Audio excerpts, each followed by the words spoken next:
Satu rujukan, ketika infus yang sudah diisi oksitosin itu habis, kita ganti dengan infus yang diisi oleh 2 oksitosin 2. Jadi totalnya 6. Minimal 6 kita siapkan oksitosin dalam sampel ini.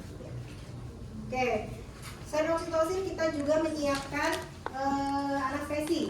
Nanti kita berikan anestesi. Anestesinya bukan hidrokain, tapi profenik. Kita berikan per rektal.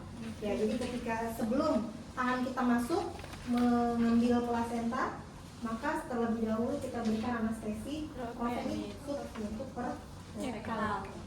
Selain itu juga kita pasti siapkan kateter ya untuk memastikan kandung keningnya kosong. Ya, jadi ini kita siapkan saja. Juga kita siapkan sarung tangan manual plasenta. Sarung tangannya adalah ini. Benar.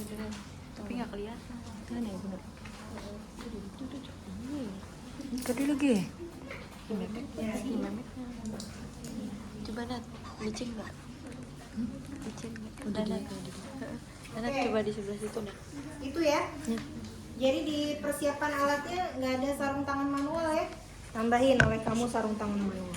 Oke, berikutnya adalah ergometrin 0,2 mg. Ya, ergometrin ya. Nggak bisa. Itu kamu berikan dengan catatan tekanan darah pasien adalah normal. Ya, jadi kalau mau ngasih ergometrin, tensi dulu pasiennya, jangan sampai nggak ditensi. Karena kalau tensinya tinggi itu kontraindikasi. Kita nggak ngasih ergo. Jadi skip aja, nggak usah dikasih. Tapi kalau tensi pasien normal, kasih ergometrin 0,2 mg. Udah ya. Oke, kita mulai aja ya. Ada yang mau ditanyakan dulu? Yang mulai berarti bayi sudah lahir ya. Ini bayinya bisa ditunjukkan dulu. Sekarang kita mau melahirkan plasenta.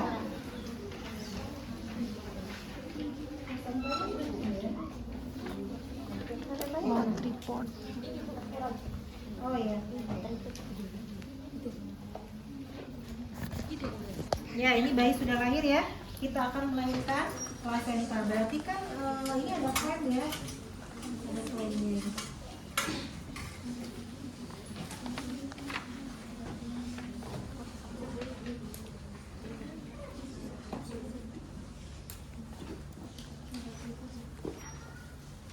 Ya, baik.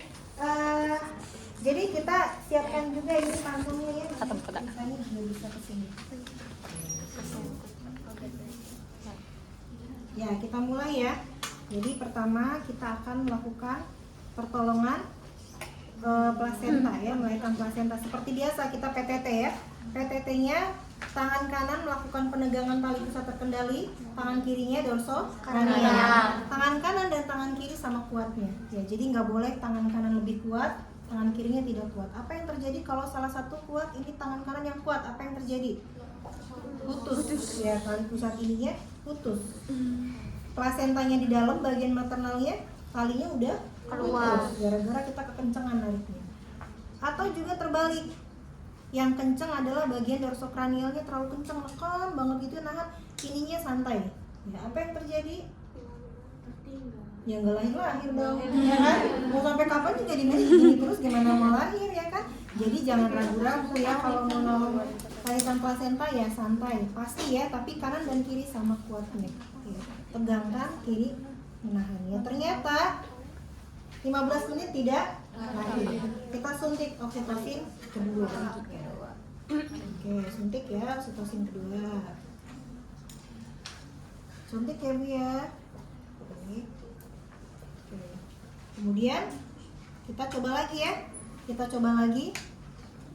Ternyata 15 menit kemudian masih juga plasenta belum lahir. Berarti ini sudah manual plasenta ya. Berarti kita akan lakukan manual plasenta. Kenapa akan kita lakukan? Karena di sini terdapat tanda-tanda pelepasan plasenta, yaitu tali pusat memanjang, kemudian uterusnya globuler keras, dan ada darah yang keluar. Berarti ibu akan melakukan tindakan manual plasenta. Ibu, ini saya tangannya mau masuk ya Bu ya, mau mengambil plasenta karena plasentanya tertinggal di dalam. Ya, berarti kita cuci tangan dulu ya. Cuci tangan dulu. Ini karena kenapa cuci tangan ya? Karena Iya, karena ada darah. Ya, jadi kita tangan dulu ke chlorine, kemudian ke air BTT. Jangan dilepas handscoonnya, nggak apa-apa pakai handscoon aja. Kemudian kita pasang infus. Kita pasang infus dulu. Infusnya RL saja atau NaCl saja, tidak ada oksitosinnya, kosong. Ya. Pasang infus. Kenapa kita pasang infus? Sebelum melakukan manual? Ya, jadi kita ini sifatnya adalah infus jaga saja. Kalau terjadi perdarahan kita tinggal masukin oksi ke sini. Jadi ini siap-siap saja. Jadi kita pasang infus ya. Selesai pasang infus, apalagi kita melakukan anestesi. Kita buka ini apa nih? Profenit. Supnya ya. Ini sama ketika kamu ada yang pernah itu nggak sih ngasih obat ke anus? Kalau ambil ya kan pakai tangan juga sebetulnya boleh ya. Yang penting bersih gitu ya. Jadi ibu ini tangannya sarung tangannya udah bersih ya. Tadi sudah dikeluarin DPT, jadi kita kembali di rumah sakit sering. Jadi dibuka ya seperti biasa. Buka dulu. Ini hancur ya. Ini karena nggak di kulkas kayaknya ya. Jadi ini jadi kayak bubur ya. Bubur. Ini harusnya keras kan? Ya, gitu ya. Ini sudah hancur. Jadi gimana? Ya ini kalau keras kan ibu ambil ya. Diambil lalu dimasukkan ke anus. Ini hancur kayak salep jadinya ya. Ya ini dimasukin ke anus ya. Bu maaf ya bu ya, saya masukin obat baal ya bu. Nah sekarang ibu tarik nafas. Ya, masukin ke anus ya. Oke, obat anestesi sudah masuk. Berikutnya cuci tangan dulu. Klorin gelap. Lalu kita akan melakukan mengambil plasenta dengan menggunakan sarung tangan manual.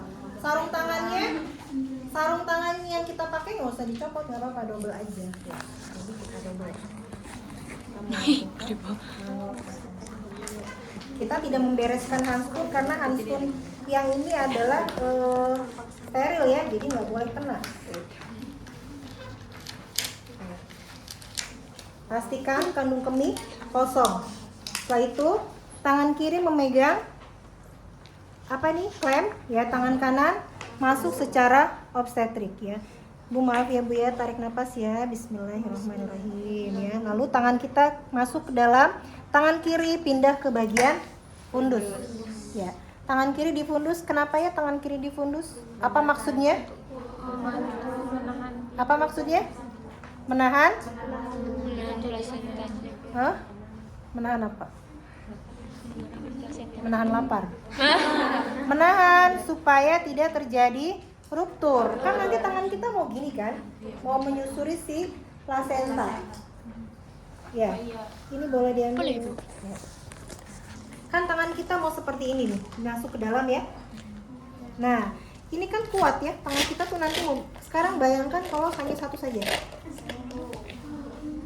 Pecah dong rahimnya, ya enggak? Jadi ini tanpa kendali, maka kita kendalikan dengan tangan satunya. Jadi menyusur, tangan satunya mengikuti. Kalau ini ke sini, tangan ini gini.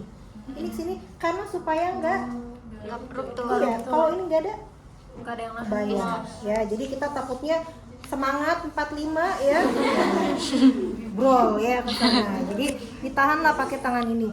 Kemana tangan bergerak, disitulah tangan kiri menahannya. Contoh sini. Nah, gitu ya. Jadi ini fungsinya untuk menahan supaya tidak terjadi ruptur uteri atau uterus yang pecah ya, sobek. Ya, jadi kondisinya seperti itu. Jadi tangan ibu masuk ke sini ya. Ulangi gini, kemudian di dalam kita cari bagian yang sudah terlepas dulu, pinggir plasenta. Tangan kiri ada di daerah fundus, menahan supaya tidak terjadi ruptur. Kemudian tangan kanan menyisir bagian plasenta. Sisir dengan menggunakan sisi bagian pinggir tangan. Jadi bukan ini ya. Bukan ini, tapi ini. Ya, tuh. Gitu ya. Bukan gini. Ya, kalau kayak gini kamu kebayang, apalagi yang kuku kamu lancip-lancip. Nah, ya. Jadi gini. Nah, gini ya. Nah, seperti ini. Oke. Gitu, ya. Nah, seperti ini ya. Nah, silakan tangan kirinya mengikuti arah dari tangan kanan kamu. pastikan semua bagian sudah kamu susuri. Jangan sampai tangan keluar lalu ternyata wah ada yang sisa nih masuk lagi. Ya. Jadi nggak boleh. Selesai semua baru tangan kamu keluar. Di dalam lama nggak apa, pokoknya pastikan aja karena kita nggak boleh 2 kali kerja. Ya, jadi selesaikan semuanya. Kamu pastikan dulu semua sisi sudah kamu lewati. Kalau sudah licin berarti tandanya sudah lahir semua. Sudah nggak ada yang nempel gitu ya. Nah, sudah licin nih, baru kamu ambil tangan kiri pindah ke simfisis. Ya ke sini. Kenapa dia pindah ke simfisis? Nah, tadi kan ke fundus ya, supaya tidak ruptur, tidak pecah. Sekarang ke simfisis. Kenapa? Supaya uterusnya tidak prolaps. Bayang kalau seperti ini dibiarkan ya, kita narik ke sini bisa jadi uterus itu terbawa atau prolaps keluar ya, sehingga kita tahan dengan adanya tangan kiri kita ke simfisis. Tahan ya. Jadi ketika mau keluar, yang tangan kita di fundus, pindah tangannya ke simfisis, lalu keluarkan, kita bawa plasentanya keluar ya, lahirkan, langsung di masase. Masasenya tidak 15 kali. Sekarang kamu cukup menyatakan selama 15 detik. Ya, jadi 15 kalinya udah nggak ada yang terbaru ya. Pokoknya berapa kali yang penting 15 detik. Ya. Tapi 15 kali itu memudahkan bahwa ketika 15 kali kemungkinan itu sudah 15 detik. Kan susah juga kalau ngeliatin jam gitu ya kan. Jadi kita hitung aja 15 kali jadi 15 detik. Oke. Setelah itu dilanjutkan dengan pemberian ergometrin. Tapi terlebih dahulu kita cek plasenta. Sudah di masase ya, kita cek kelengkapan plasenta. Oke, plasenta sudah lengkap. Ya. Kemudian berikutnya kita akan berikan pasien ergometrin dengan catatan tensi dulu. Ya, tensi dulu pasiennya ternyata tensinya normal. Maka kita berikan ergometrin IM di paha yang satunya. Tadi kan oksi di sini ya. Sekarang ergonya di sebelah sini 0,2 mg. Ya. Sampai situ kita evaluasi lagi, berhenti nggak nih perdarahannya? Harusnya berhenti kalau dia penyebabnya karena retensio plasenta ya. Kalau ternyata perdarahan masih ada, silakan kamu evaluasi penyebab perdarahan yang lain. Penyebab perdarahan kan banyak. Selain plasenta atau retensio plasenta apa aja? Laserasi jalan lahir, apalagi? Atonia uteri, apalagi? Apalagi? Gangguan pembekuan darah. Ya, jadi sekarang ternyata darah masih keluar, tapi kan plasenta sudah lahir lengkap ya. Jadi sekarang kita tinggal cek laserasi. Ada laserasi enggak? Oh, ternyata ada laserasi. Ya, silakan jahit. Ternyata setelah dijahit laserasinya darah masih keluar. Cek kontraksi. Ada kontraksi enggak? Kontraksi baik. Berarti penyebab lain yaitu adanya gangguan pembekuan darah. Kalau gangguan pembekuan darah kita nggak bisa tahu ya. Itu dari hasil lab dan itu adanya di rumah sakit ya, di Ponet. Biasanya nggak ada alatnya gitu. Jadi biasanya kita lakukan rujukan kalau semua penapisan sudah kita kerjakan tapi perdarahan masih tetap ada gitu ya. Oke, sampai sini ada yang mau ditanyakan, silakan.